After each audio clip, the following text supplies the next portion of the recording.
আলহামদুলিল্লাহি রাব্বিল আলামিন ওয়াসসালাতু ওয়াসসালামু আলা সাইয়্যিদিল মুরসালিন আম্মা বা'দ ফাআউযু বিল্লাহি মিনাশ শাইতানির রাজীম বিসমিল্লাহির রহমানির রহিম আসসালাতু ওয়াসসালামু আলাইকা ইয়া রাসূলুল্লাহ ওয়া আলা আলিকা ওয়া আসহাবিকা ইয়া হাবিবাল্লাহ আসসালাতু ওয়াসসালামু আলাইকা ইয়া নবিয়াল্লাহ ওয়া আলা আলিকা ওয়া আসহাবিকা ইয়া নূরাল্লাহ। প্রিয় ইসলামের মাদানী চ্যানেল দর্শকবৃন্দ, আলহামদুলিল্লাহ আরও একবার উপস্থিত হয়েছি মাদানী চ্যানেল বাংলার এই রবিউল আউয়ালের বিশেষ ট্রান্সমিশনের বিশেষ একটি অনুষ্ঠান নিয়ে, যার নাম হচ্ছে রহমতের আহ্বান। দর্শকবৃন্দ, রহমতের আহ্বান এই অনুষ্ঠানের থিম কি আমরা জানি, যারা ইতিমধ্যে অনুষ্ঠানটি দেখেছি, যারা আমরা দেখিনি। এই অনুষ্ঠানের থিম কিছুটা এরকম: নবী করিম সাল্লাল্লাহু তাআলা আলাইহি ওয়াসাল্লাম যে সকল সাহাবায়ে কিরাম আলাইহিমুর রিদওয়ানের ঘরে উপস্থিত হয়েছেন, ওই ঘরকে সৌভাগ্যমণ্ডিত করেছেন, ওই ঘরকে বরকতময় করেছেন, ওই ঘরের অধিবাসীদেরকে বরকত বন্টন করেছেন, এই বিষয় নিয়ে আমরা আলোচনা করি। যে নবী করিম সাল্লাল্লাহু আলাইহি ওয়াসাল্লাম কার কার ঘরে তাশরিফ নিয়ে গিয়েছেন, ওই সাহাবী বা সাহাবিয়া রাদিয়াল্লাহু তাআলা আনহা তার জীবনী নিয়ে কিছুটা আলোচনা করি। পাশাপাশি ওই ঘরের তাশরিফ নিয়ে যাওয়া ওই কিছু ঘটনা আমরা আলোচনা করার চেষ্টা করি এই অনুষ্ঠানের মধ্যে। আজকেও ইনশাআল্লাহ তাআলা আলোচনা হবে ইনশাআল্লাহ তাআলা। আসুন, অনুষ্ঠানের শুরুর দিকে আমাদের প্রিয় নবী সাল্লাল্লাহু তাআলা আলাইহি ওয়াসাল্লামের উপর দুরূদে পাক পাঠ করার যে ফজিলত রয়েছে, এই ফজিলতের একটি হাদিসে মুবারক আমরা শ্রবণ করি। আমাদের প্রিয় নবী রাসূল আরবি সরকারে দু আলম সাল্লাল্লাহু তাআলা আলাইহি ওয়াসাল্লাম ইরশাদ ফরমান, যে ব্যক্তি আমার উপর জুমার দিন ৮০ বার দুরূদে পাক পাঠ করবে, আল্লাহ তাআলা তার ৮০ বছরের গুনাহকে ক্ষমা করে দিবেন। সুবহানাল্লাহ। দর্শকবৃন্দ, প্রায় সময় আমরা বলে থাকি, আর বিশেষ করে মাদানী চ্যানেল বাংলার মধ্যে যতগুলো অনুষ্ঠান হয়, অনুষ্ঠানের শুরুতে দুরূদে পাক পাঠ করানো হয়, যেমন আসসালাতু ওয়াসসালামু আলাইকা ইয়া রাসূলুল্লাহ। পাশাপাশি দুরূদে পাকের ফজিলত বলা হয়। কেন? এই জন্য একদিকে দুরূদে পাকের ফজিলত বলে উৎসাহ দেওয়া হয় যে আমরা যেন নিজের জীবনে দুরূদে পাক পাঠ করি, দুরূদে পাক পাঠ করা অভ্যাস গড়ে তুলি। পাশাপাশি দুরূদে পাকও আমাদেরকে পড়ে শেখানো হয়। তো দর্শকবৃন্দ, আমরা শুনলাম জুমার দিনে দুরূদে পাকের কেমন ফজিলত। শুধু জুমার দিন নয়, বরঞ্চ প্রতিটা দিন, প্রতিটা ক্ষণ, প্রতিটা সময় দুরূদে পাক পাঠ করা দরকার। দুরূদে পাক পাঠ করলে সওয়াব অর্জিত হবে, বরকত লাভ হবে। আল্লাহ তাআলা আমাদেরকে অধিকারে দুরূদে পাক পাঠ করার তৌফিক দান করুন। সাল্লু আলাল হাবিব সাল্লাল্লাহু তাআলা আলা মুহাম্মদ সাল্লাল্লাহু তাআলা আলাইহি ওয়াসাল্লাম। দর্শকবৃন্দ, আমরা দেখছি অনুষ্ঠান রহমতের আহ্বান। দর্শকবৃন্দ, এই অনুষ্ঠানের মধ্যে আমরা যেমনটি আলোচনা করেছি যে আমাদের থিম হচ্ছে নবী করিম সাল্লাল্লাহু আলাইহি ওয়াসাল্লামের সাহাবী বা সাহাবিয়া রাদিয়াল্লাহু তাআলা আনহু বা আনহার ঘরে আগমন, ওই বিষয় নিয়ে আমরা আলোচনা করি। আজকেও ইনশাআল্লাহ তাআলা আমরা একটি সাহাবী রাদিয়াল্লাহু তাআলা আনহুর বা সাহাবিয়া রাদিয়াল্লাহু তাআলা আনহা দেখি আব্দুল মুত্তালিব ভাই আমাদেরকে কার ঘটনা শোনান, ইনশাআল্লাহ তাআলা আলোচনাও শুনবো। আর নবী করিম সাল্লাল্লাহু আলাইহি ওয়াসাল্লাম তার ঘরে তাশরিফ নিয়ে গিয়েছেন, এই বিষয়ে শুনবো। প্রথমে যাব আব্দুল মুত্তালিব ভাই, আপনার কাছে আসবো। আজকে আমরা যে আলোচনা করব, এমন কোন ব্যক্তির আলোচনা আমরা শুনব যার ঘরে নবী পাক সাল্লাল্লাহু আলাইহি ওয়াসাল্লাম রহমতের নবী, দয়ালু নবী, মায়া নবী সাল্লাল্লাহু আলাইহি ওয়াসাল্লাম তাশরিফ নিয়ে গেছেন? আলহামদুলিল্লাহি রাব্বিল আলামিন ওয়াসসালাতু ওয়াসসালামু আলা সাইয়্যিদিল মুরসালিন আম্মা বা'দ ফাআউযু বিল্লাহি মিনাশ শাইতানির রাজীম বিসমিল্লাহির রহমানির রহিম। আল্লাহ পাকের দরবারে শুকরিয়া আদায় করছি যে আল্লাহ পাক তার পছন্দনীয় বান্দা যারা রয়েছেন এবং যাদের ব্যাপারে আল্লাহ পাক কোরআনে পাকের মধ্যে ইরশাদ করেছেন, সিরাতাল্লাযীনা আনআমতা আলাইহিম গায়রিল মাগদুবি আলাইহিম ওয়ালাদ-দাল্লিন, যে আল্লাহ পাক যাদের উপর ইনআম করেছেন। তো যাদের উপর আল্লাহ পাক ইনাম করেছেন, যাদের প্রতি আল্লাহ পাক সন্তুষ্ট রয়েছেন, এবং কোরআনে পাকের মধ্যে আল্লাহ পাক যাদের ব্যাপারে বলেছেন যে আমি তাদের প্রতি সন্তুষ্ট রয়েছে, তো তাদের আলোচনা আমরা করছি। তো আজও এর ব্যত্যয় ঘটবে না, আজও ইনশাআল্লাহ আমরা আলোচনা শুনবো এক মহান হাস্তির ব্যাপারে, যার প্রতি হুজুর সাল্লাল্লাহু আলাইহি ওয়াসাল্লামের ভালোবাসা ছিল অত্যন্ত সুগভীর, এবং তার আলোচনা যখনই আসতো তখন হুজুর সাল্লাল্লাহু আলাইহি ওয়াসাল্লাম অন্যরকম হয়ে যেতেন। তার প্রতি ভালোবাসাটাই ছিল এরকম। তিনি আর কেউ নন, হুজুর সাল্লাল্লাহু আলাইহি ওয়াসাল্লামের প্রথম স্ত্রী হযরত সাইয়্যিদাতুনা খাদিজাতুল কুবরা রাদিয়াল্লাহু তাআলা আনহা। সুবহানাল্লাহ, সুবহানাল্লাহ। দর্শকবৃন্দ, খাদিজাতুল কুবরা রাদিয়াল্লাহু তাআলা আনহা উম্মুল মুমিনিন, আজকে আলোচনা শুনবো ইনশাআল্লাহ তাআলা। আর আজকে আলোচনা শোনার কি আছে, যেহেতু নবী করিম সাল্লাল্লাহু আলাইহি ওয়াসাল্লামের বিবাহিতা স্ত্রী, তো স্বাভাবিক বিষয় স্ত্রী ঘরে থাকবে আর ওই নিজের ঘরই, এটা নিজের ঘরের আলোচনা হবে। আলোচনা শুনবো ইনশাআল্লাহ তাআলা। খাদিজাতুল কুবরা রাদিয়াল্লাহু তাআলা আনহা, তার কিছুটা জীবনী যদি আমরা তুলে ধরি তাহলে আমাদের দর্শকবৃন্দের একটা জানা হবে যে মা খাদিজাতুল কুবরা রাদিয়াল্লাহু তাআলা আনহা কেমন ছিলেন, পাশাপাশি চারিত্রিক বৈশিষ্ট্য এগুলো যদি আমরা শুনি। খাদিজাতুল কুবরা রাদিয়াল্লাহু তাআলা আনহা, তার নাম তো আমরা শুনে গিয়েছি, এবং তার যে উপনাম ছিল সেটা ছিল উম্মে হিন্দ। জি, আর পিতার নাম ছিল হচ্ছে খুয়াইলিদ, যেটা আমরা বলি খাদিজা বিনতে খুয়াইলিদ। খাদিজাতুল কুবরা রাদিয়াল্লাহু তাআলা আনহা জন্মগ্রহণ করেন 555 খ্রিস্টাব্দে, অর্থাৎ আমুল ফিলের প্রায় 15 বছর আগে। আর তো সেই হিসাবে হুজুর সাল্লাল্লাহু আলাইহি ওয়াসাল্লামের থেকে বয়সে বা পৃথিবীতে আসার দিক থেকে 15 বছরের বড় ছিলেন, বয়সের দিক থেকে, গুমনের দিক দিয়ে। জি। আর খাদিজাতুল কুবরা রাদিয়াল্লাহু তাআলা আনহা যে ঘরের মধ্যে তিনি বড় হয়েছেন, সেই ঘরটা ছিল ব্যবসায়ী একটা পরিবার ছিল, ফ্যামিলি ছিল, এবং তার পিতা যিনি ছিলেন ব্যবসায়ী ছিলেন, এবং তার যে ভাই ছিল, ভাই অত্যন্ত প্রসিদ্ধ, নামটা প্রায় অনেকেই আমরা জানি। ভাইয়ের নাম ছিল আওয়াম বিন খুয়াইলিদ, অর্থাৎ খাদিজা রাদিয়াল্লাহু তাআলা ভাই ছিলেন আওয়াম। তো সে একটা ফ্যামিলির মধ্যে ছিল, এবং তার চাচাতো ভাই ছিল ওয়ারাকা ইবনে নওফাল। তারও আমরা অনেক সময় আলোচনা শুনি, যখন হুজুর সাল্লাল্লাহু আলাইহি ওয়াসাল্লামের আলোচনা হয়, যে ওয়ারাকা ইবনে নওফাল যে ভবিষ্যৎবাণী করেছিল, সেই ওয়ারাকা ইবনে নওফাল ছিল খাদিজাতুল কুবরা রাদিয়াল্লাহু তাআলা আনহার চাচাতো ভাই। আচ্ছা। তো সেই দিক থেকে ব্যাকগ্রাউন্ড খুবই ভালো ছিল এবং ধনাঢ্য পরিবারের ছিলেন তিনি। আর পাশাপাশি আরেকটা বিষয় হচ্ছে, তার যে ভাই যে ছিল আওয়াম, বললাম অল্প বয়সে, বেশি দিন তিনি পৃথিবীতে ছিলেন না, মারা যান। আর হচ্ছে পিতা বৃদ্ধ হওয়ার কারণে খাদিজাতুল কুবরা রাদিয়াল্লাহু তাআলা আনহার ব্যবসায়িক দায়িত্বটা খাদিজাতুল কুবরা রাদিয়াল্লাহু তাআলা আনহাকে দিয়ে দেন তিনি, ব্যবসা পরিচালনা করার জন্য। তাছাড়া সেই যুগেও খাদিজাতুল কুবরা রাদিয়াল্লাহু তাআলা আনহার যে লকবগুলো ছিল, উপাধিগুলো ছিল, যে তাকে তাহেরা বলা হতো, সাইয়্যিদায়ে কুরাইশ বলা হতো। আচ্ছা। কুরাইশ রমণীদের সরদারনি, মানে বৈশিষ্ট্য চরিত্র এরকম ছিল, পবিত্র ছিলেন। তার জীবনীর মধ্যে যে ওই যুগের যে বিষয়গুলো ছিল, সেই বিষয়গুলো তার মধ্যে ছিল না। যদিও হুজুর সাল্লাল্লাহু আলাইহি ওয়াসাল্লামের সাথে বিবাহ হওয়ার আগেও আরও 2 জায়গায় তার বিবাহ হয়েছিল, কিন্তু সেটি হচ্ছে সামাজিক যে নিয়ম যেটা রয়েছে, সেই নিয়ম মেনেই হয়েছে। তো সেই কারণে, তার চারিত্রিক বৈশিষ্ট্যের কারণে, বংশীয় গুণের কারণে, ব্যবসায়িক ফ্যামিলি হওয়ার কারণে, তো বিভিন্ন বিষয়গুলোর প্রেক্ষিতে তাকে তাহেরা বলা হতো এবং সাইয়্যিদায়ে কুরাইশ বলা হতো। এই বিষয়টা যদি আমরা কোরআনের ভাষায় যদি বুঝতে চাই যে তিনি কতটা পবিত্র ছিলেন, সাইয়্যিদায়ে কুরাইশ যে তাকে বলা হতো, এর পিছনে লজিক কতটুকু ছিল, যুক্তি কতটুকু ছিল, কোরআনের মধ্যে আছে বলতে আল্লাহ পাক একটা বেসিক সূত্র আমাদেরকে দিয়ে দিয়েছেন, যে যদি আপনি স্বামীকে দেখে স্ত্রীর পরিচয় লাভ করতে চান, বা স্ত্রীকে দেখে স্বামীর পরিচয় লাভ করতে চান, তাহলে একজনকে চিনলে হয়ে যাবে। আল্লাহ পাক কোরআনে পাকের মধ্যে ইরশাদ করেছেন, বিসমিল্লাহির রহমানির রহিম, অত-তয়্যিবাতু লিত-তয়্যিবিনা ওয়াত-তয়্যিবুনা লিত-তয়্যিবাত। যে আল্লাহ পাক ইরশাদ করেছেন, যারা পবিত্র মহিলা যারা রয়েছে, তারা পবিত্র স্বামীদেরই হয়ে থাকে, এবং পবিত্র পুরুষ যারা রয়েছে, তারা পবিত্র রমণীদেরই হয়ে থাকে। তো এখানে হুজুর সাল্লাল্লাহু আলাইহি ওয়াসাল্লাম তো হচ্ছেন সকল মানুষের সরদার, যার ব্যাপারে আল্লাহ তাআলা ইরশাদ করেছেন, ইন্নাকা লাআলা খুলুকিন আযীম।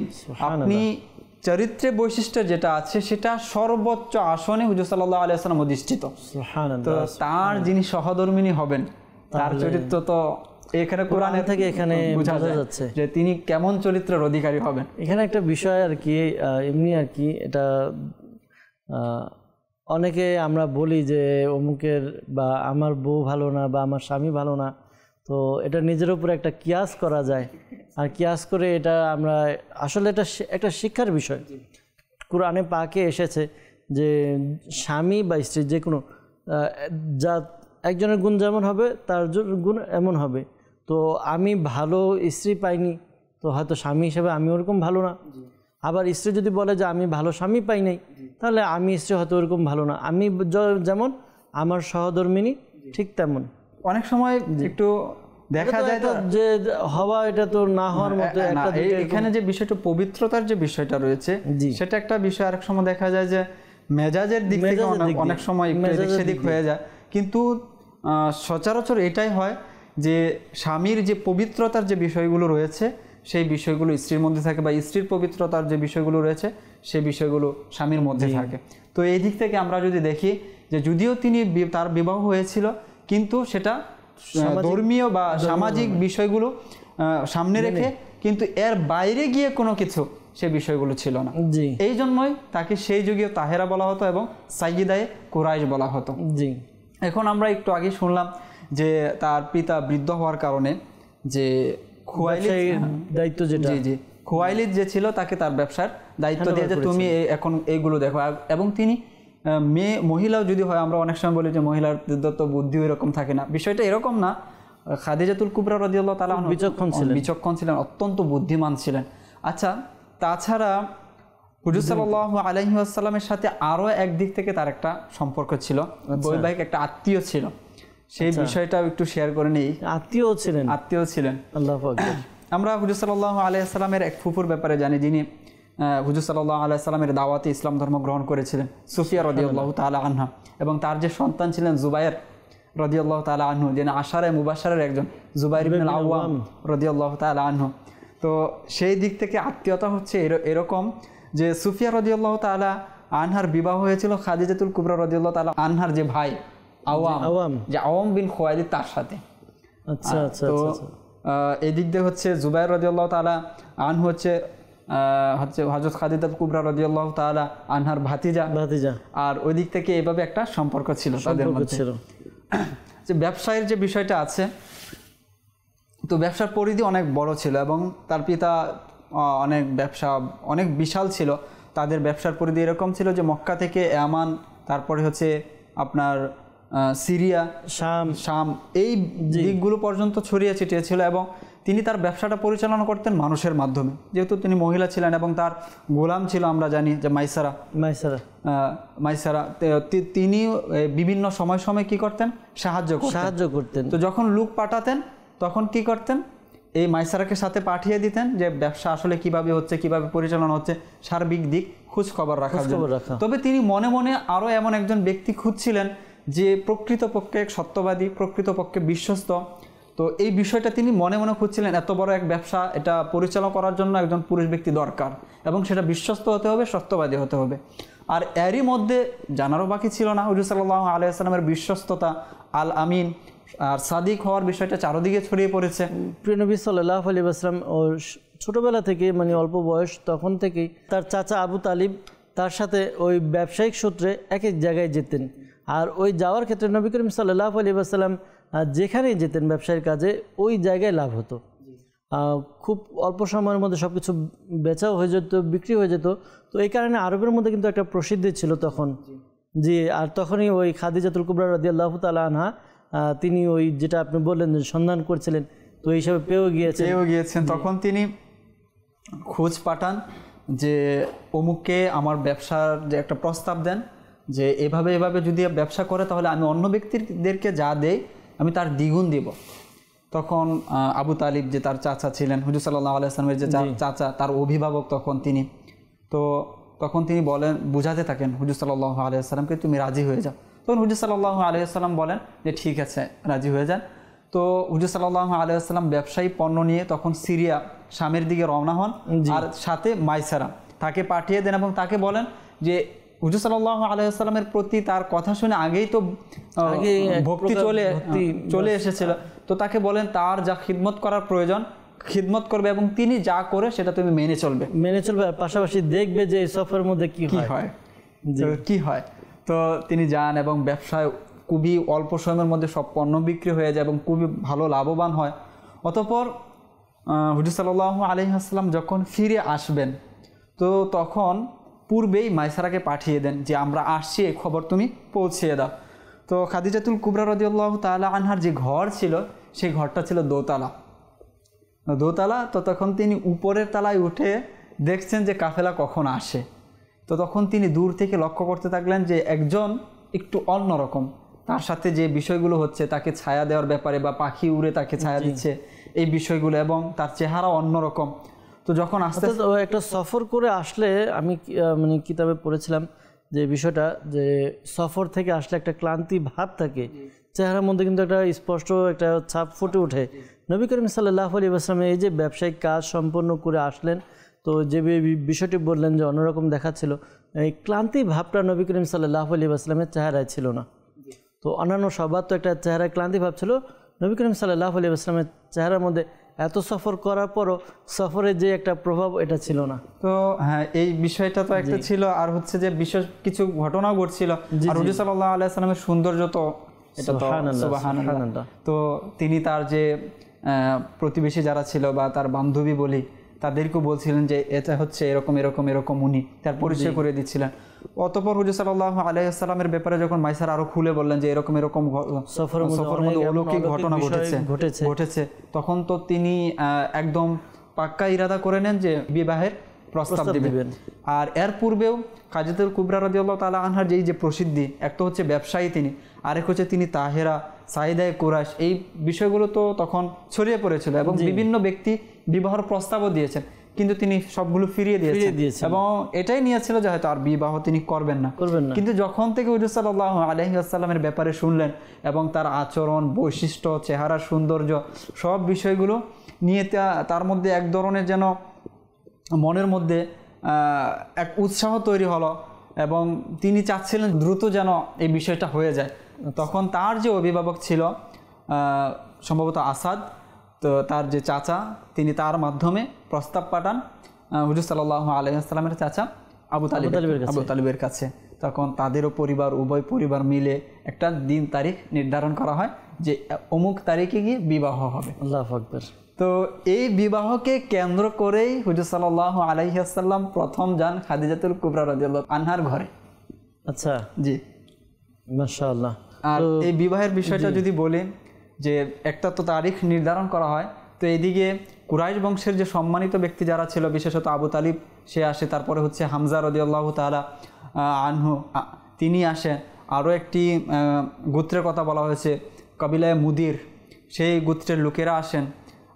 এছাড়া এদিকে খাদিজাতুল কুবরা রাদিয়াল্লাহু তাআলা আনহার আত্মীয় স্বজন যারা ছিলেন তারাও এখানে উপস্থিত ছিলেন। তো এখানে বিবাহের বিষয়টা সংগঠিত হয় এবং বিবাহের জন্য যে মহারণা নির্ধারণ করা হয় সেটা হচ্ছে 20টি উট। কোনো কিতাবে আসছে 20টি উট, আবার কোথাও কোথাও এসছে আপনার 500 দিরহাম। তো এই 20টি উট নির্ধারণ করে বিবাহ পড়ানো হয়। আর সেখানে বলা হয় যে তার চাচা আবু তালিব তিনি যে খুতবা প্রদান করেছিলেন, আর সেই খুতবার মধ্যে হুজুর সাল্লাল্লাহু আলাইহি ওয়াসাল্লামের যে প্রশংসা করেছিলেন সেটা ইতিহাসের পাতায় এখনো লেখা আছে এবং বিভিন্ন কিতাবের মধ্যে আপনি ছোট ছোট সিরাতের গ্রন্থ যদি দেখেন এই বিবাহের ব্যাপারে, সেখানে আবু তালিবের সেই খুতবাটা এখনো লেখা আছে আলাদাভাবে। সেখানে হুজুর সাল্লাল্লাহু আলাইহি ওয়াসাল্লাম তার বংশীয় মর্যাদা এবং তার চারিত্রিক বিষয়গুলো সেই খুতবার মধ্যে আবু তালিব তুলে ধরেছিলেন। আর ওইদিকে আবার আম্মাজান খাদিজাতুল কুবরা রাদিয়াল্লাহু তাআলা আনহার পক্ষ থেকে তার চাচাতো ভাই ওয়ারাকা ইবনে নওফেল সে একটা খুতবা দিয়েছিল। তো উভয় পক্ষ থেকে খুতবা হয় এবং উভয় বংশের যে একটা মর্যাদা সেই বিষয়গুলো খুতবার মাঝে ফুটে ওঠে। তো সেই ঘরের মধ্যে হুজুর সাল্লাল্লাহু আলাইহি ওয়াসাল্লাম আত্মীয় স্বজন নিয়ে তো বিবাহের জন্য প্রথম যান, আর সেখানে গিয়ে এই চমৎকার আলোচনা হয়, একটা মাহফিলের মতো হয়ে যায় বিবাহটা। মাশাআল্লাহ, খুবই চমৎকার বিবাহের মধ্যে মাহফিল হওয়া। নবী করিম সাল্লাল্লাহু আলাইহি ওয়াসাল্লাম বিবি খাদিজাতুল কুবরা রাদিয়াল্লাহু তাআলা আনহার ঘরে আগমন। দর্শকবৃন্দ, কিছু বিষয় যদি আমরা একটু কল্পনা করি, এই কল্পনা করলে কেমন যেন একটা অন্তরের মধ্যে ভালো লাগা কাজ করে। যারা ওই জায়রিন আছেন, যারা মক্কা মদিনাতে যান উমরা পালন করার জন্য, হজ করার জন্য, এখন তো ওইখানে এমন অবস্থা, অনেকগুলো জায়গা নিদর্শন তারা রাখেনি, বাকি রাখেনি, নষ্ট করে দিয়েছেন। তারপরও যারা অনেক অভিজ্ঞ বা অনেক পূর্বের যারা ছিল, যারা জানতো, তো তারা এখনও মানে ওই জায়গাগুলো চিহ্নিত করে রেখেছেন। যারা যায় পরিচিত তাদেরকে দেখায় যে এটা ছিল আমাদের মা খাদিজাতুল কুবরা রাদিয়াল্লাহু তাআলা আনহা, তার ঘর এখানে ছিল। তো বর্তমানে আর কি ওই ঘর এর চিহ্ন আর কি নেই। এমনি পুরোটা তো করা আপনার সাফা মারওয়া দিয়ে বের হলে কিছুটা পাশেই আর কি ওই খাদিজাতুল কুবরা রাদিয়াল্লাহু তাআলা আনহার ঘর ছিল। ঘরের ব্যাপারে যদি আলোচনা করি তাহলে অনেক বিষয়, এই ঘর কেমন ঘর ছিল, আর খাদিজাতুল কুবরা রাদিয়াল্লাহু তাআলা আনহা হুজুর সাল্লাল্লাহু আলাইহি ওয়াসাল্লামের প্রতি ফিদা কীরকম ছিলেন, ভালোবাসা কীরকম ছিল। আর শ্রদ্ধা কীরকম করতেন হুজুর সাল্লাল্লাহু আলাইহি ওয়াসাল্লামকে। বিবাহের পরপরই তার সকল সম্পদ হুজুর সাল্লাল্লাহু আলাইহি ওয়াসাল্লামকে দিয়ে দিয়েছেন যে আমার এই সকল সম্পদ আজ থেকে আপনার, আপনি যেভাবে মন চাই ওইভাবে ব্যয় করবেন, খরচ করবেন। আমরা যদি হুজুর সাল্লাল্লাহু আলাইহি ওয়াসাল্লামের জীবনের মধ্যে দেখি, পরবর্তীতে ইসলাম প্রচারের ক্ষেত্রে এই সম্পদ কতটা কাজে দিয়েছে এবং কিভাবে কাজে দিয়েছে, একটা সংসারের মধ্যে ব্যয় কত কীরকম। আর সেই সময়কার একটা সংসার চালানোর জন্য মানুষ দিনরাত পরিশ্রম করত। কিন্তু হুজুর সাল্লাল্লাহু আলাইহি ওয়াসাল্লাম নির্বিঘ্নে ছিলেন এই দিক থেকে। তার সন্তান হয়েছে আমরা একে একে জানি প্রায় 7 জন সন্তান, কিন্তু হুজুর সাল্লাল্লাহু আলাইহি ওয়াসাল্লাম তেমন এই দিকে এতটা তাওয়াজ্জুহ দিতে হয়নি। শুধুমাত্র খাদিজাতুল কুবরা রাদিয়াল্লাহু তাআলা আনহার কারণে তিনি এতটা সহায়ক ছিলেন, সঙ্গ দিয়েছিলেন। এবং হুজুর সাল্লাল্লাহু আলাইহি ওয়াসাল্লাম তার এই যে সঙ্গ দেওয়াটা, এই বিষয়গুলোকে হুজুর সাল্লাল্লাহু আলাইহি ওয়াসাল্লাম যে পরবর্তী জীবনে কিভাবে ইয়াদ করেছেন, কিভাবে স্মরণ করেছেন, হুজুর সাল্লাল্লাহু আলাইহি ওয়াসাল্লামের হাদিসগুলো যদি আমরা দেখি তখন বোঝা যাবে যে কতটা ভালোবাসতেন খাদিজাতুল কুবরা রাদিয়াল্লাহু তাআলা আনহাকে। তিনি তো একবার এভাবে বলেন যে কাআন্নাহু লাম ইয়াকুন ফিদ দুনিয়া ইমরাতুন ইল্লা খাদিজা রাদিয়াল্লাহু তাআলা, যে দুনিয়ার মধ্যে কোনো মহিলাই নেই খাদিজা ছাড়া। তার প্রতি ভালোবাসা কোন পর্যায়ে হলে পরে এমনটা বলতে পারেন যে দুনিয়ার মধ্যে তিনি বলতেছেন যে আর দুনিয়াতে কোনো মহিলাই নেই খাদিজা ছাড়া। আবার কখনো বলছেন যে খায়রু নিসা ইহা মারিয়ামু ও খায়রু নিসা ইহা খাদিজা, যে সেই যুগে তাদের মধ্যে সর্বোত্তম মহিলা ছিল মারিয়াম, আর এই যুগে সর্বোত্তম মহিলা হচ্ছে খাদিজা। আবার কখনো কখনো দেখা যাচ্ছে যে যখন হুজুর সাল্লাল্লাহু আলাইহি ওয়াসাল্লাম আম্মা জান আয়েশা সিদ্দিকা রাদিয়াল্লাহু তাআলা আনহার সাথে কথা বলছেন, তখন তিনি বলতেন যে খাদিজা এইভাবে কাজ করতো, খাদিজা এটা বলতো, খাদিজা এক্ষেত্রে সেটা বলতো। তো মাঝে মধ্যে একদিন তো আম্মা জান আয়েশা সিদ্দিকা রাদিয়াল্লাহু তাআলা আনহা বলেই বসলেন যে অমুক একজন মহিলা তো বয়স্ক মহিলা ছিল, আর আপনি তার কথা এত জিকির করেন, এত আলোচনা করেন।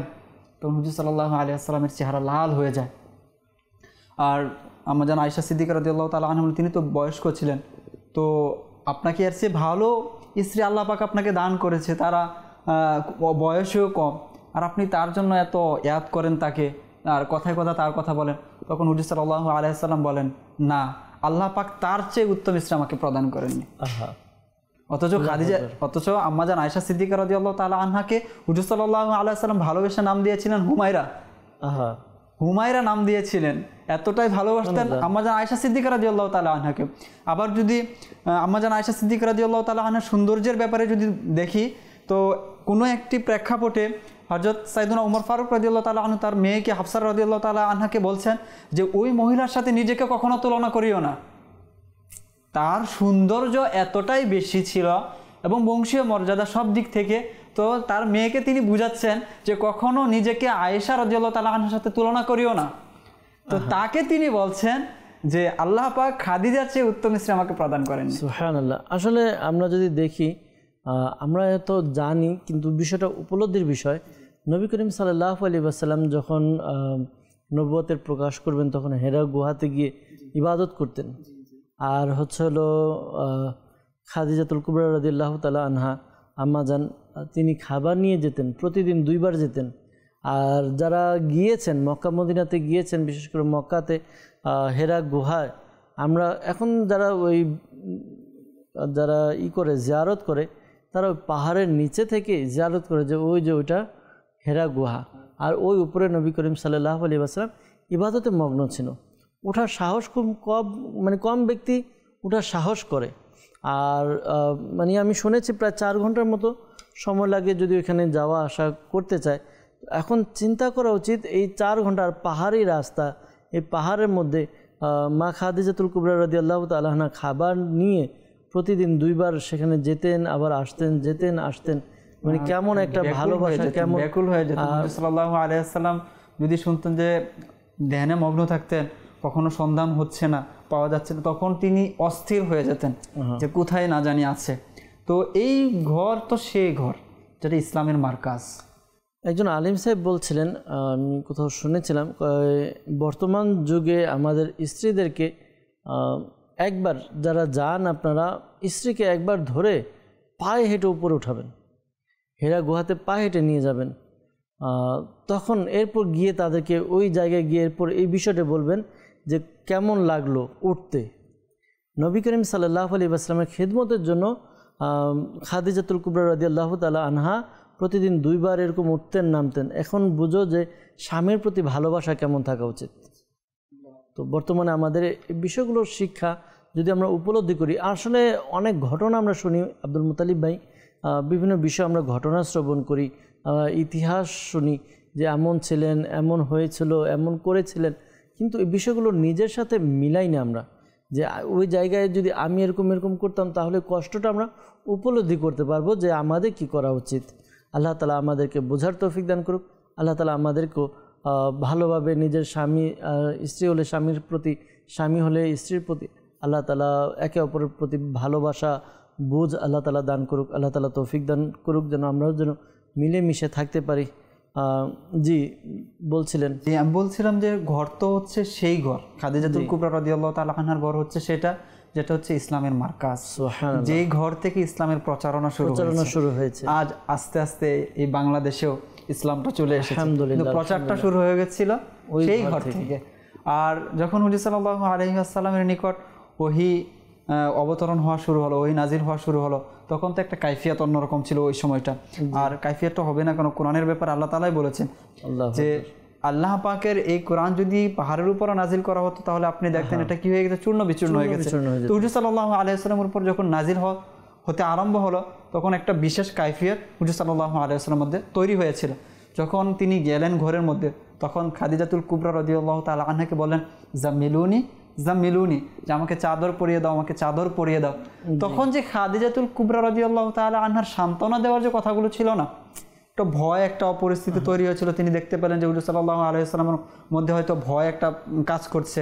তখন তিনি সান্ত্বনা দিতে লাগলেন যে আপনি ভয় করিয়েন না, আপনি হচ্ছেন সত্যবাদী, আপনি হচ্ছেন আত্মীয়তার সম্পর্ক রক্ষাকারী, আপনি অসহায়কে সহায়তা করেন, আপনি মানুষদের সাথে মিলে চলেন, কারো হক নষ্ট করেন না, সুতরাং আল্লাহ আপনাকে ছেড়ে দিবেন না। তো এই যে সান্ত্বনা দেওয়ার যে বিষয়টা, হুজুর সাল্লাল্লাহু আলাইহি ওয়াসাল্লাম যখন ইসলামের প্রচার শুরু করলেন, তখন তো আমরা জানি যে কী পরিমাণ অত্যাচার হয়েছে। তখন অত্যাচার হলে হুজুর সাল্লাল্লাহু আলাইহি ওয়াসাল্লাম কখনো কখনো কষ্ট পেতেন এবং চেহারা মলিন হয়ে যেত। তো তখন আম্মাজান খাদিজাতুল কুবরা রাদিয়াল্লাহু তাআলা আনহা হুজুর সাল্লাল্লাহু আলাইহি ওয়াসাল্লামকে সান্ত্বনা দিয়ে এভাবে বলতেন যে আচ্ছা আপনি বলুন তো, পৃথিবীতে যত নবী রাসূল এসেছে কার সাথে এমনটি হয়নি, কার সাথে এমনটি হয়নি? অর্থাৎ কত বড় এক সান্ত্বনা যে আপনি যেহেতু সর্বশ্রেষ্ঠ রাসূল, সুতরাং এটা আপনার সাথে হবে। বাস এক সান্ত্বনা পেয়ে গেলেন, কত বড় একটা সান্ত্বনা। আসলে এটাই বলছেন যে যখন হুজুর সাল্লাল্লাহু আলাইহি ওয়াসাল্লাম বলেন, যখন খাদিজা আমাকে এভাবে বলতেন, তখন আমার সাথে সাথে আমার যে কষ্টটা ছিল একটা মনের মধ্যে, এটা আমার হালকা হয়ে যেত তার কথা শুনে। তো স্ত্রী হলে এরকম হওয়া উচিত। আল্লাহ তাআলা এমন স্ত্রী বা এমন গুণাবলী আমাদের মা, বোন, সন্তানদেরকে আল্লাহ তাআলা দান করুক। আসলে এমনভাবে থাকা উচিত, এমনভাবে আমাদের স্বামীকে সঙ্গ দেওয়া উচিত, স্বামীকেও স্ত্রীকে সঙ্গ দেওয়া উচিত, ভালোবাসা উচিত। আল্লাহ তাআলা আমাদেরকে বোঝার তৌফিক দান করুক। দর্শকবৃন্দ, আজকে আমরা আলোচনা করেছি নবী করিম সাল্লাল্লাহু আলাইহি ওয়াসাল্লামের আগমন হয়েছে, বা যেই ঘর থেকে আজকে তো আলোচনা করলাম, আব্দুল মুতালিব ভাই বলেন এই ঘর থেকে ইসলামের প্রচার শুরু হয়েছে। তো আল্লাহ তাআলা আমাদেরকেও বরকত, ফয়েজ লাভ করার তৌফিক দান করুক। মিলাদুন্নবীর মাস, আমরাও মিলাদ উদযাপন করি, নবী করিম সাল্লাল্লাহু আলাইহি ওয়াসাল্লামের আলোচনাকে বাড়িয়ে দিই। একটা বিষয় যে আমরা দেখা যায় প্রতিদিন আব্দুল মুতালিব ভাই এমন হয় যে আমরা আমাদের কোনো না কোনো বন্ধুর সাথে কথাবার্তা বলি, হয়তো বা কোনো আড্ডায়, প্রতিদিন এমন দিন হয়তো খুব কমই গেছে যে মিস হয় আড্ডা। তো এই মাসটাকে আমরা নবী করিম সাল্লাল্লাহু আলাইহি ওয়াসাল্লামের আলোচনা হিসেবে নিয়ে নিই, যেখানে বসেছি নবীর শান-মান মর্যাদা বর্ণনা করি। নবী এমন ছিলেন, নবী বৈশিষ্ট্য এমন ছিল, নবীর চরিত্র এমন ছিল। এই বিষয়গুলো আমরা কি করি, আমার বন্ধু বান্ধব, আত্মীয় স্বজনের কাছেও পৌঁছে দিই। ইনশাআল্লাহ তাআলা আমরাও এর ফয়েজ বরকত অর্জন করতে পারবো। দর্শকবৃন্দ, আজকে বিদায় নিব। আগামী পর্বে আবারও কোনো সাহাবী রাদিয়াল্লাহু তাআলা আনহুর জীবনী নিয়ে আলোচনা করব, যার ঘরে নবী করিম সাল্লাল্লাহু আলাইহি ওয়াসাল্লাম তাশরিফ নিয়ে গেছেন ইনশাআল্লাহ তাআলা। ততক্ষণ পর্যন্ত ভালো থাকুন, সুস্থ থাকুন, মাদানী চ্যানেলের সঙ্গেই থাকুন। সাল্লু আলাল হাবিব সাল্লাল্লাহু তাআলা আলা মুহাম্মদ সাল্লাল্লাহু তাআলা আলাইহি ওয়াসাল্লাম।